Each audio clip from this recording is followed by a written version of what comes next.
Depuis un an, Nicolas Breton a le même rituel. Chaque jour, regarder les nouvelles offres d'emploi. Comme d'autres, après 13 ans chez GAD, il a été licencié en novembre 2013. Mais lui a fait le choix de tout de suite chercher un travail, quel qu'il soit.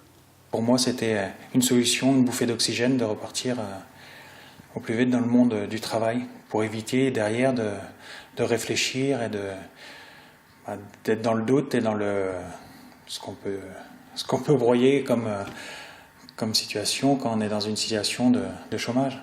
Et son premier contrat, il l'a eu à peine 4 jours après sa lettre de licenciement, dans le conditionnement de légumes. Cariste, puis ensuite opérateur de commande, d'autres contrats se sont enchaînés. Mais à chaque fois en intérim, sans jamais que les portes ne s'ouvrent vers un contrat plus long. C'est ça la période la plus pénible, c'est de savoir que le contrat se termine et que derrière, on n'a rien, on doit recommencer encore à zéro. C'est pesant. Alors parfois on nous dit qu'on a trop d'expérience, parfois on nous dit qu'on n'a pas assez d'expérience, parfois on n'a pas les diplômes voulus, donc c'est très compliqué aujourd'hui de réintégrer une entreprise et de s'y sentir bien.